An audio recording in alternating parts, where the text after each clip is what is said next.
Imagine walking down a street you've known your whole life, the corner diner where you always had breakfast, maybe that little grocery store where Mrs. Henderson knew your name. Yeah, the familiar spots. Exactly. And the barber shop that's been there forever. And then one day you walk by and it's just gone. Vanished. Completely. Replaced by, I don't know, a shiny glass tower or one of those artisanal coffee shops where you can't even pronounce the drinks. Right, or a boutique selling candles that cost like $50. Seriously. It's shiny, it's new, and it feels just undeniably different. And for a lot of people, that feeling, it's more than just seeing new buildings. It's this gut-wrenching feeling of loss. Something irreplaceable is just gone. Mm-hmm. That hits home for a lot of communities. And that feeling, that really profound, almost like seismic shift in a neighborhood, that brings us straight to our topic today. Gentrification. Yeah, it's a word you hear everywhere now. It really is. But it's so much more than just a buzzword, isn't it? It's this deeply complex, often really wrenching process of urban change. It hits people's lives, their jobs, even their, sense of who they are and where they belong. It goes way beyond just property values. Absolutely. It's about communities, their stories, their survival, really. Mm-hmm. So our mission in this deep dive is to really try and unpack this concept. We want to move beyond the simple definitions, the easy narratives, and look at, the varied causes, how it's actually measured, the impacts, which are complicated, and really importantly, the human stories behind it all. The real people affected. Exactly. We've pulled together a pretty rich stack of sources for this academic stuff, reports, but also journalism, and crucially, the voices of residents themselves. The goal here is to give you, our listener, a much more nuanced, maybe more empathetic understanding of what's happening in our cities, maybe even in your own backyard. And, conceptually, there's this sort of general agreement, right? We kind of know what gentrification is.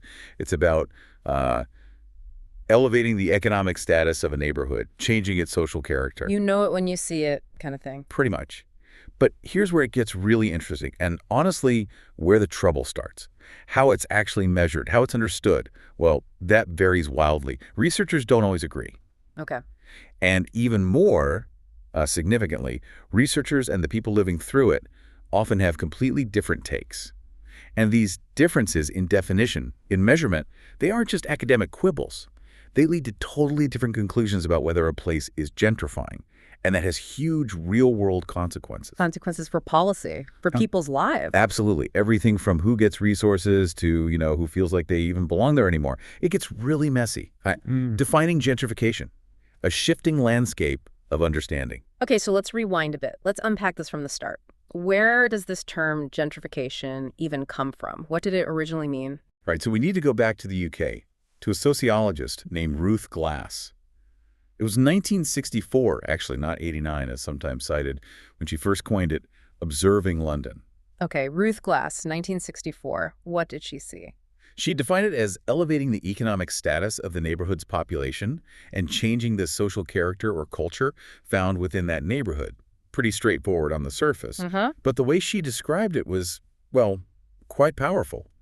She used this metaphor. She called it an invasion. An invasion? Wow, that's strong language. It really is. She was watching the middle classes, both upper and lower middle class, moving into these traditionally working class parts of London. And it wasn't slow or organic. She saw it as rapid, almost aggressive. So what did that look like on the ground? Yeah, these, shabby little cottages, maybe mews houses, often just simple two-up, two-down places.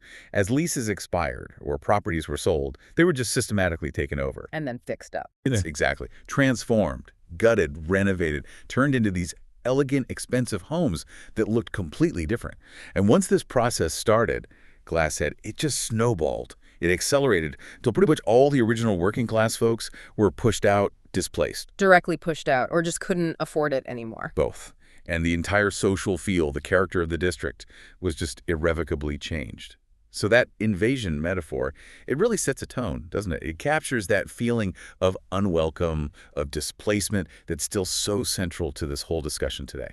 Yeah, invasion implies conflict, a kind of takeover.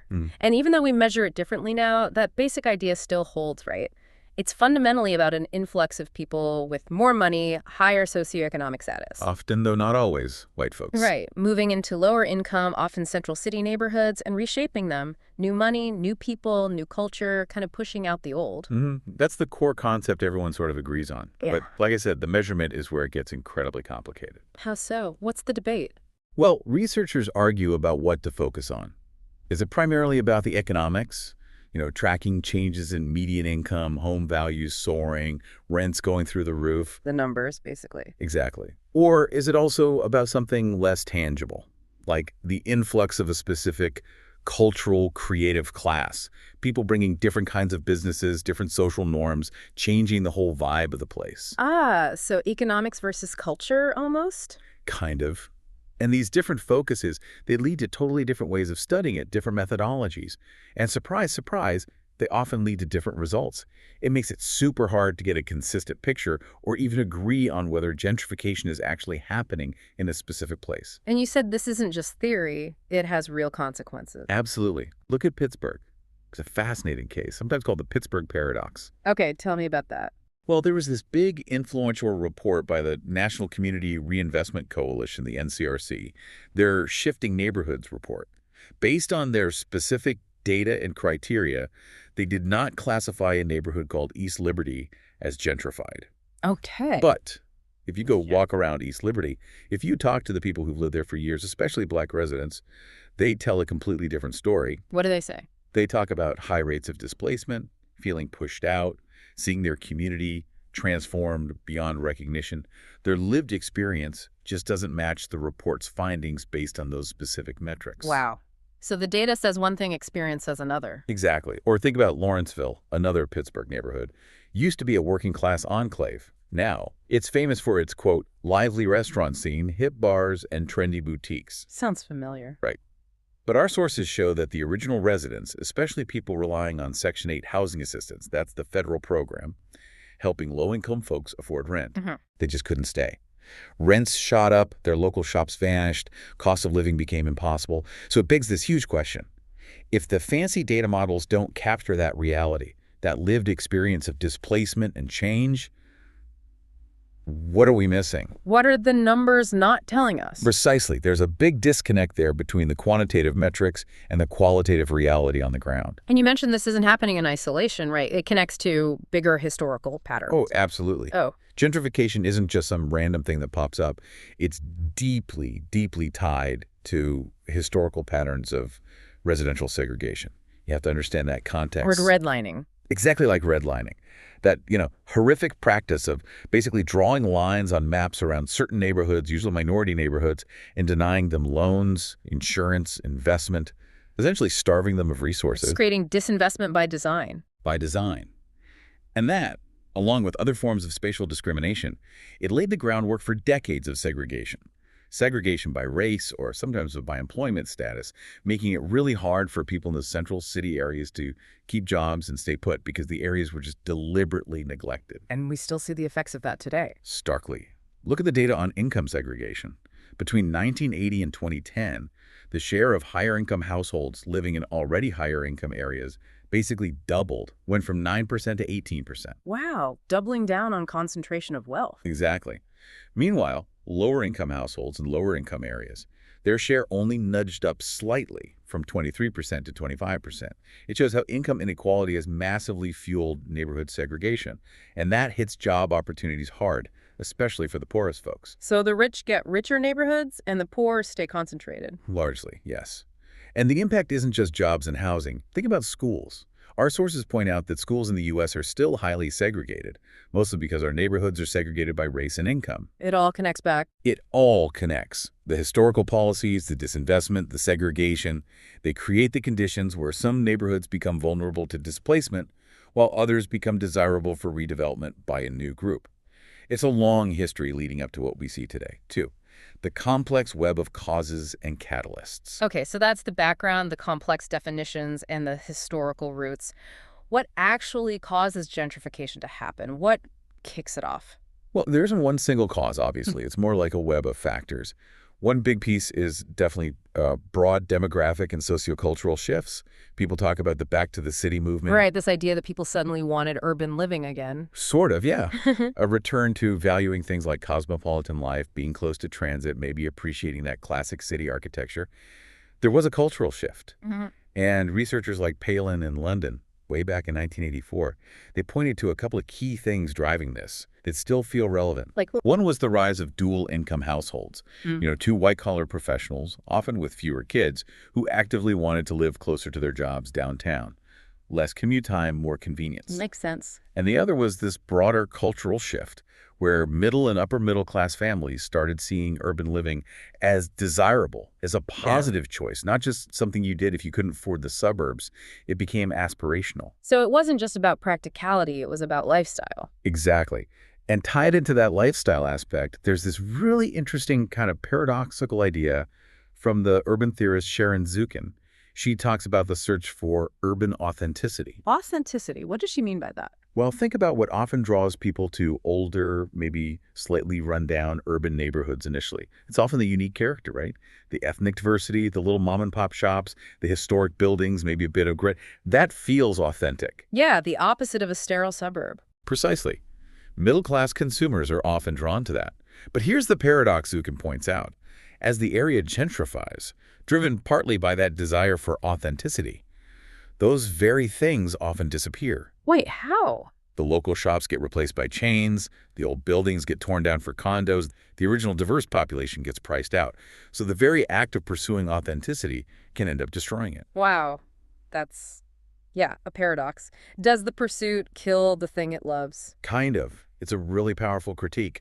But beyond these cultural shifts, you absolutely have major economic and political forces at play. Okay, like what? Neil Smith's rent gap theory is absolutely crucial here. It's a really influential economic explanation. Rent gap. Okay, break that down for us. So Smith argued that when an area suffers from long-term disinvestment, meaning property values fall, buildings decay, rents are low, a gap opens up. It's the difference between the actual rent being collected from the rundown property. What it's worth now. Right. And the potential rent it could generate if it were redeveloped to its highest and best use, fixed up, turned into luxury apartments or trendy shops. Ah, the gap between current reality and future potential profit. Exactly. And as that gap widens over time, it eventually becomes incredibly profitable for developers and investors to jump in, buy low, renovate, and charge much higher rents or sell for much higher prices. That profitability gap, Smith argued, is what triggers gentrification. So disinvestment actually creates the opportunity for gentrification later. That's the core idea. Yeah. Decline sets the stage for a certain kind of revival, but often for a totally different group of people, displacing those who lived through the decline. It's really interesting, isn't it, how decay can be a precursor to this kind of change? Yeah, it flips the script a bit, and this ties into bigger economic shifts in the U.S. Absolutely. Think about the massive shift from manufacturing to a service-based economy, the post-industrial transition. Loss of factory jobs, rise of white-collar work. Exactly. That service revolution created a ton of white-collar jobs, often concentrated in city centers. It also opened up way more opportunities for women in higher-paying fields. Okay. So you suddenly had more people, including more women with independent incomes, wanting or needing to live near these downtown jobs. And where could they find housing? Well, in those inner-city areas that had been largely abandoned during the white flight to the suburbs in the 50s and 60s, the housing was cheap and available.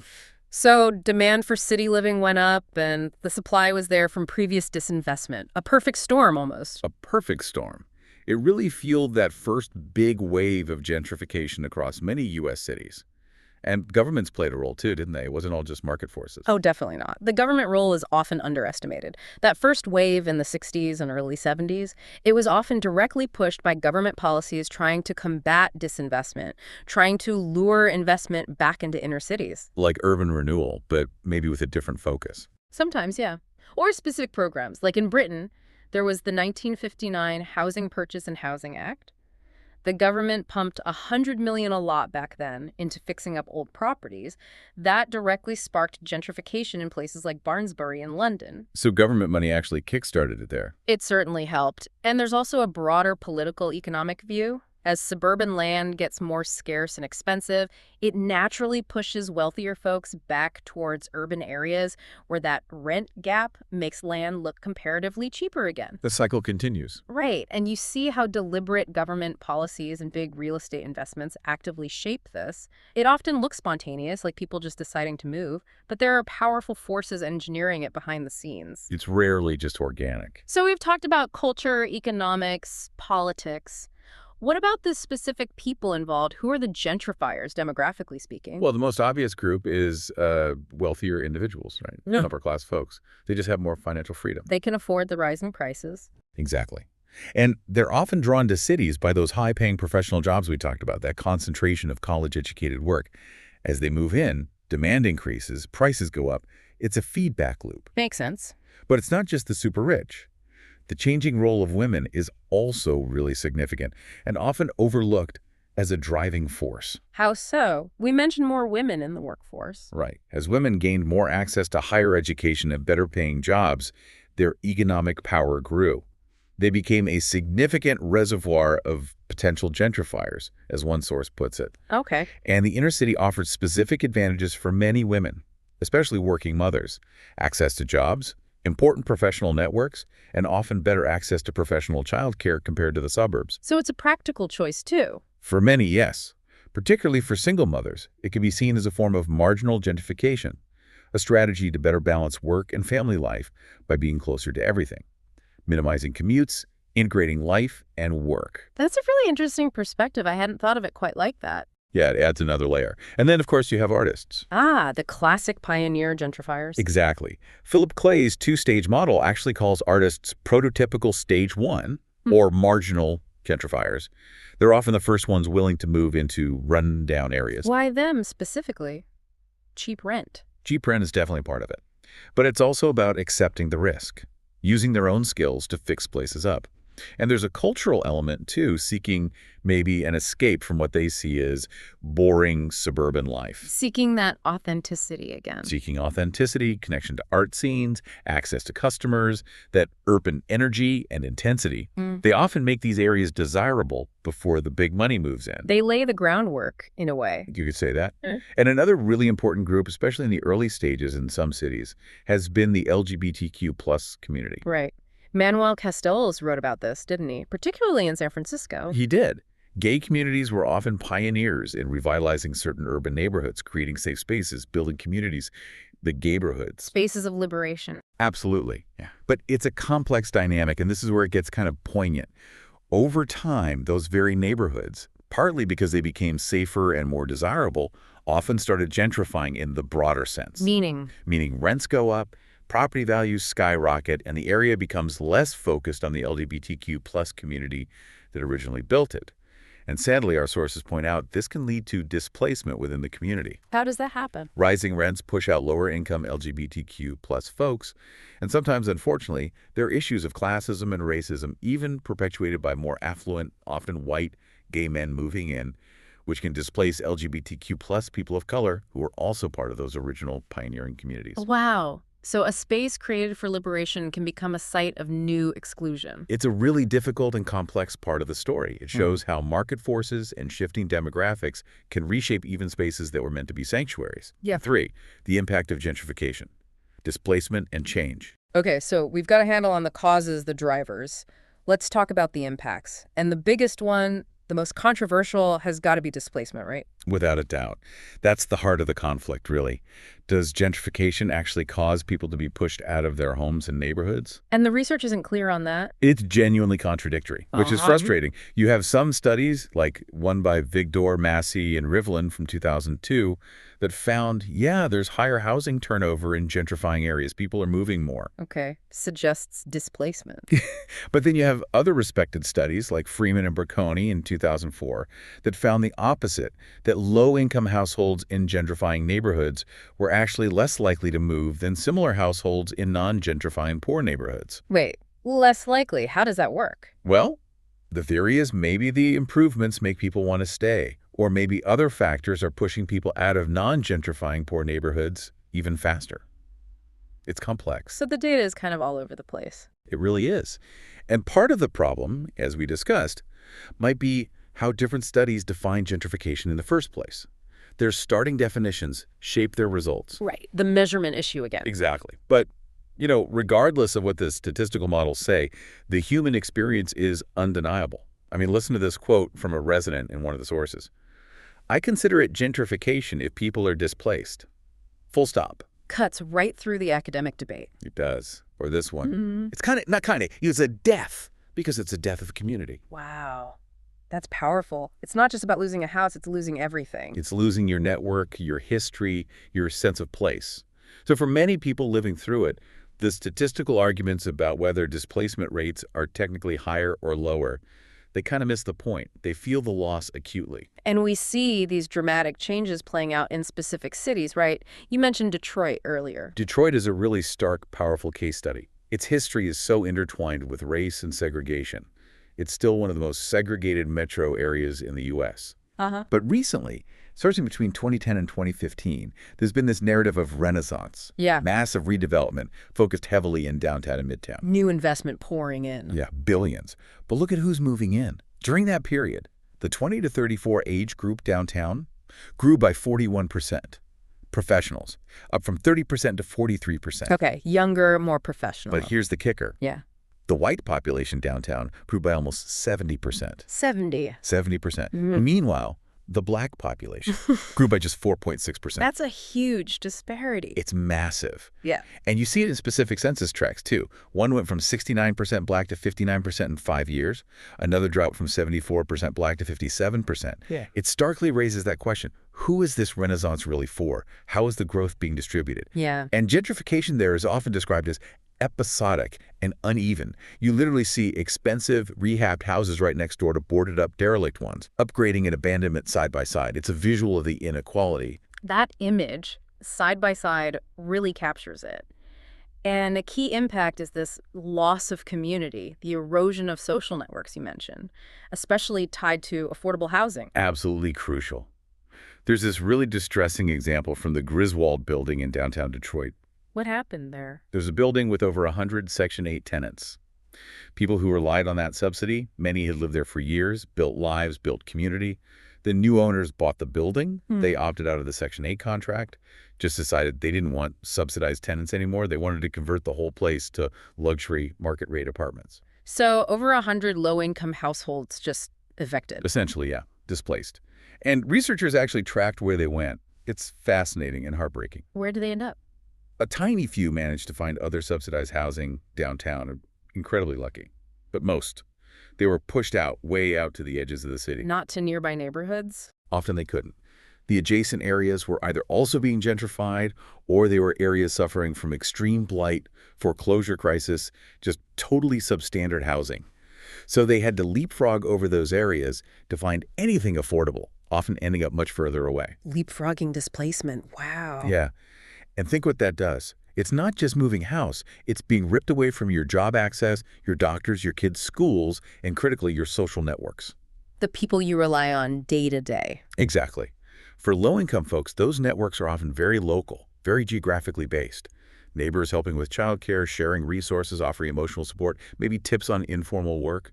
Proximity is key. It's their safety net. It really is. Losing that, having those ties frayed or broken by being physically scattered, that has a much heavier impact than it might for more affluent people whose networks might be wider, less place-based. This is where you see the real human cost beyond just the rent check. It's devastating. That's the loss of social capital, as they say. Precisely. And adding insult to injury, our sources say Detroit has incredibly weak protections for tenants. Really? Even with all this happening? Yeah. Get this. The city actually passed a rent control ordinance by popular vote back in 1988. The people wanted it. So it's on the books. It's on the books, but it's never been enforced. Why? Because Michigan state law prohibits local governments from enacting or enforcing rent control. The state preempts the city. Wow. So local democracy gets overruled by the state legislature on this. Effectively, yes. It raises huge questions about local control and the ability of cities to protect vulnerable residents when state laws tie their hands. That's incredibly frustrating for people on the ground. Hugely. And one last crucial point here. Not all displacement, even in a place like Detroit, is technically gentrification. What do you mean? You can have profit extraction and displacement happening even in very poor, disinvested neighborhoods that aren't seeing an influx of wealthy residents. Well, sometimes it's just a lack of options. Landlords can charge high rents for substandard housing simply because tenants have nowhere else to go. Or you get predatory speculation investors buying up tax-foreclosed properties in bulk for dirt cheap, and then just churning through tenants with serial evictions to maximize profit, even if the neighborhood itself isn't improving in the classic gentrification sense.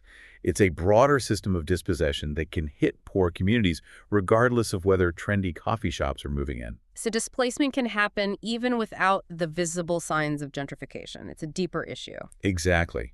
It highlights systemic problems in the housing market that go beyond just the gentrification debate itself. A fee, mapping and measuring gentrification, tools and challenges. Okay, so given all this messiness, the conflicting data, the disconnect with lived experience, how do researchers and maybe more importantly, policymakers actually try to map and measure this stuff? How do they track it? Well, there's a real push for a methodological consistency, right? Right. If you want to compare cities or predict effects like displacement, you need clearer, more generalizable ways to measure it. It makes sense. You need a common yardstick. Exactly. And people have been trying to develop early warning systems since the 80s, actually. Systems that track things like investment flows, population shifts, housing sales, racial change, new businesses opening up. The idea being to spot it early. Yeah, to give policymakers a heads up, a chance to maybe intervene proactively before a neighborhood completely flips and everyone's priced out. Has anything come out of that? Are there tools people use now? One significant tool comes from HUD user that's part of the U.S. Department of Housing and Urban Development. Researchers McGann, Moore, and Kane developed a methodology called mapping gentrification. Okay, how does that work? It's basically a two-step process using census tracts data. First step, identify gentrifiable tracts.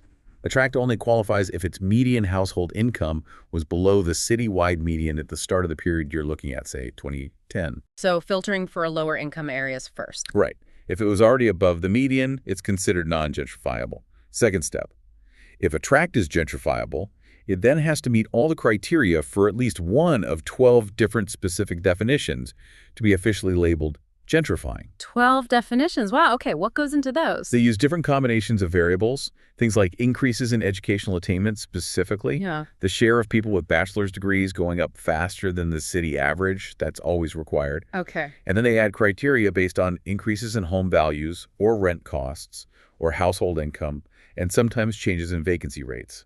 Definitions 1 to 3 focus on home value rent increases.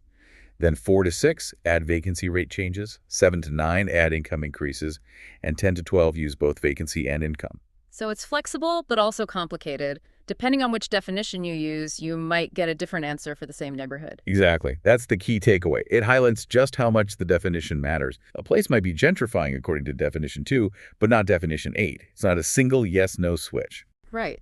Are there other ways people try to model this, more academic approaches? Yeah, there are more complex spatial analysis models used in research. You have things like transition and sequencing models. What do they do? They look at a neighborhood's history, its trajectory over time to try and predict where it's headed.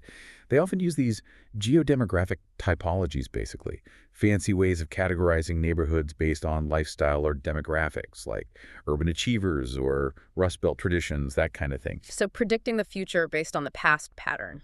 Sort of. They're decent for forecasting stability or identifying long-term trends.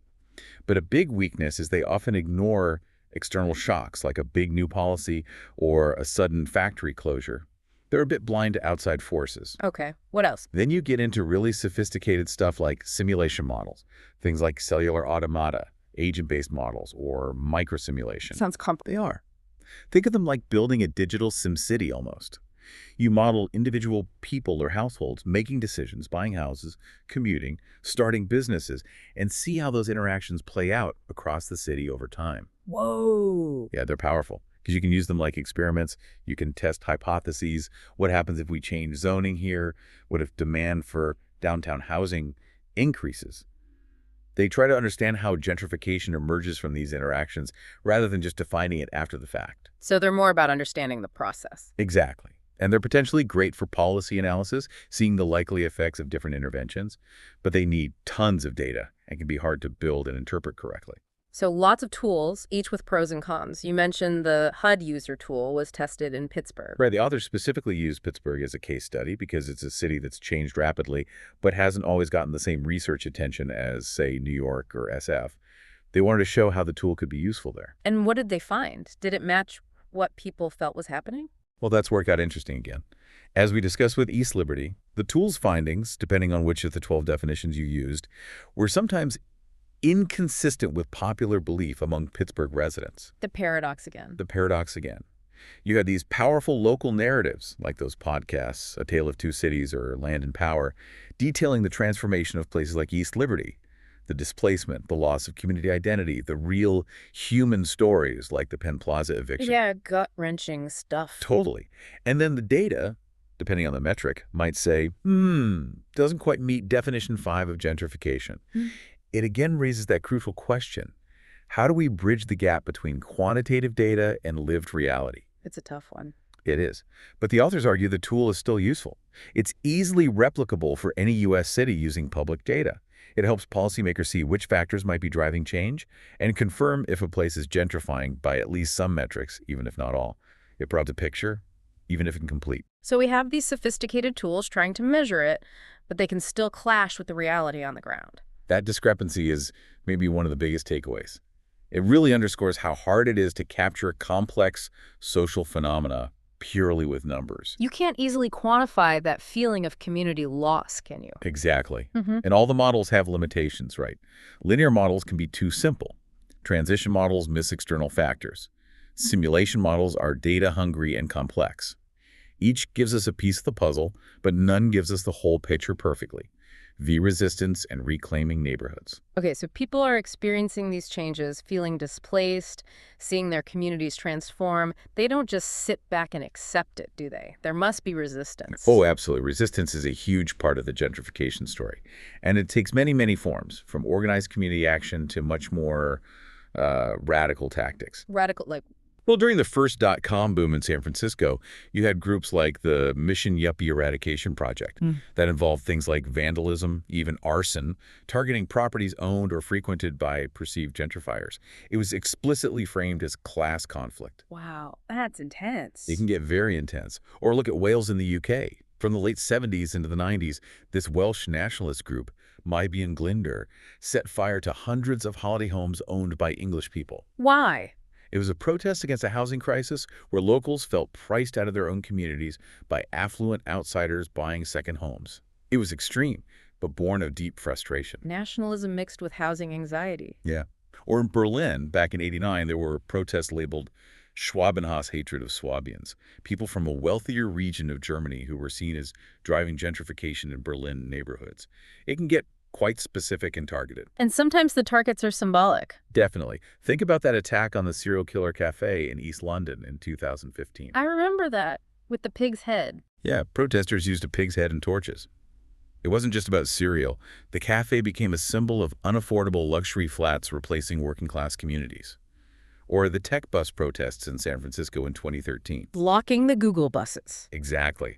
Those private buses became lightning rods, symbols of rising rents and displacement caused by the influx of highly paid tech workers.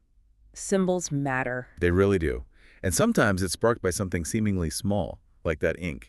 coffee sign in Denver a few years ago. What do you say again? Happily gentrifying the neighborhood since 2014. Just brazenly put it out there. Boy, that didn't go over well, I imagine. Not at all. It went viral instantly, sparked massive outrage online and off, vandalism, protests. It just tapped into so much pent-up anger about displacement and perceived arrogance. A simple sign became a huge flashpoint. Shows how raw the nerves are. But resistance isn't always confrontational, right? There are positive stories, too. Absolutely, and those are really important. There's a fantastic example from Philadelphia, Benezet Court, Inc. Tell me about it. Back in the 1950s, during the height of urban renewal, which often devastated black neighborhoods, a group of determined women in Society Hill, led by Dorothy Miller, they became known as the Octavia Hill 7. They fought back. Against demolition plans. Exactly.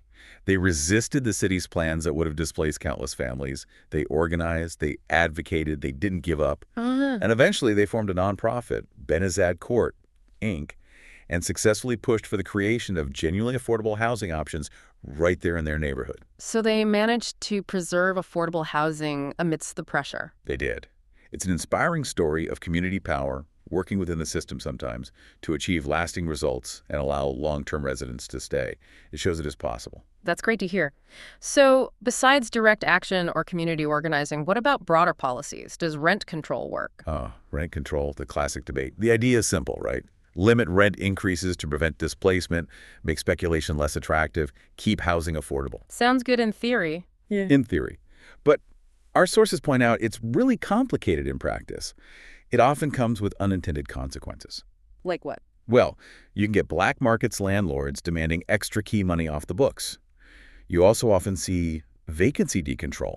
Meaning? Meaning when a rent-controlled apartment becomes vacant, the landlord can raise the rent to market rate for the new tenant. So over time, the stock of truly affordable rent-controlled units dwindles as people naturally move out. And it can give landlords an incentive to push existing tenants out, unfortunately. So it can backfire or get eroded over time. It can. And when Massachusetts got rid of statewide rent control in 1994, rents did go up, and gentrification likely accelerated, though other economic factors were definitely involved too. It's also worth noting many economists are pretty skeptical about traditional rent control improving cities overall. So if direct price controls are tricky, what are the alternatives? That is the million-dollar question, isn't it? And that brings us back to Pittsburgh, where this whole debate between revitalization and gentrification is really playing out. How do people there talk about it? It's very much about perspective. As one person put it, gentrification generally has a negative connotation, whereas revitalization is generally seen as positive. But who sees it as positive? Often the developers, the new residents. Who sees it as negative? Often those displaced or feeling squeezed out. It depends who you ask. Two sides of the same coin, maybe? Or maybe fundamentally different processes, depending on the outcome. People point to examples they feel were revitalization done right, like the Penn Avenue Arts District in Bloomfield-Garfield. What happened there? There was a conscious community effort to fight off big corporations, support small local businesses, and crucially, create affordable housing alongside the arts development, like converting an old warehouse into affordable apartments, specifically targeting veterans for over half the units. So intentional effort to include existing or lower income residents. Exactly. Trying to get the benefits of investment without the costs of displacement, showing it can be done with a lot of effort and intention. But then there's the other argument, right? The supply side argument. Well, yeah, that's a very common perspective, especially from developers and market-oriented urbanists. The argument is basically build anything, even luxury apartments. More supply is always better than less. How does building luxury help affordability? The theory is called filtering. New, expensive housing provides options for wealthier people.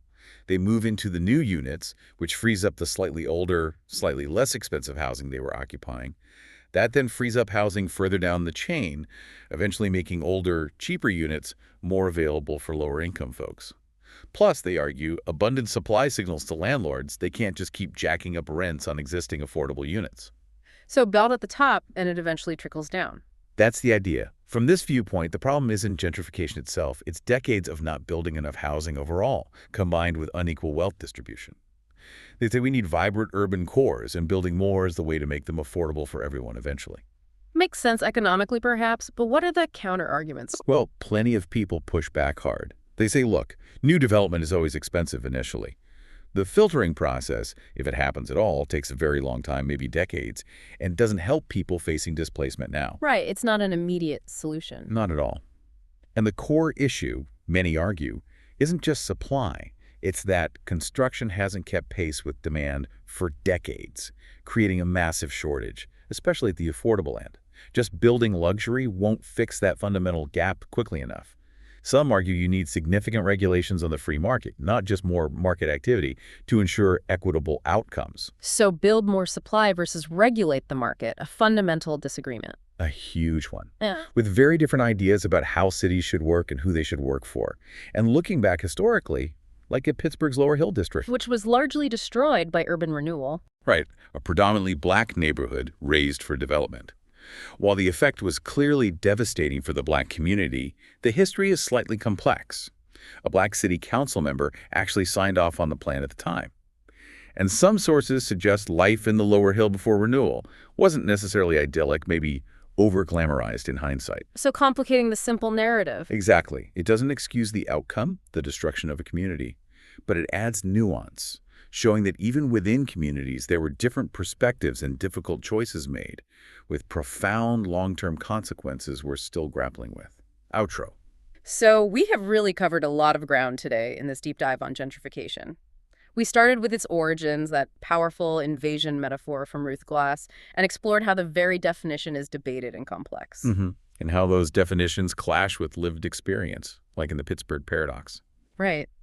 Then we unpacked the causes those cultural shifts towards urban living, the crucial economic engine of the rent gap theory, the role of government policy, and the specific demographics involved, like artists or women or LGBTQ plus pioneers. And the complicated, sometimes contradictory evidence around displacement, the academic debate versus the very real human experience of community loss. Absolutely. We looked closely at Detroit as a case study of racial transformation and the devastating impact of losing social networks when affordable housing disappears, that whole leapfrogging effect. Then we explored the tools used to measure and map it, from the HUD user definitions to complex simulations, while acknowledging their limitations and capturing the full picture. And finally, the resistance from radical acts to inspiring community organizing like Benezet Court, the debates around policies like rent control, and that ongoing tension between revitalization and gentrification. It's clear it's not simple. It's multifaceted, deeply historical, intensely personal. Definitely no easy answers. It touches on history, economics, social dynamics, identity, just layers upon layers. Which leaves us with a pretty challenging thought, doesn't it? The very things we do to try and revitalize our cities, to bring in investment and make them shiny and new, if those actions can simultaneously tear apart the social fabric for people who've lived there for generations and erase the city's unique character, what does real, equitable urban development even look like? Yeah. And can a city truly thrive? Can it be considered successful if it loses its soul, its history, its communities in the process of becoming new? Something for all of us to think about maybe as we look at how our own cities are changing, what stories are being told, and maybe more importantly, whose stories are being left out.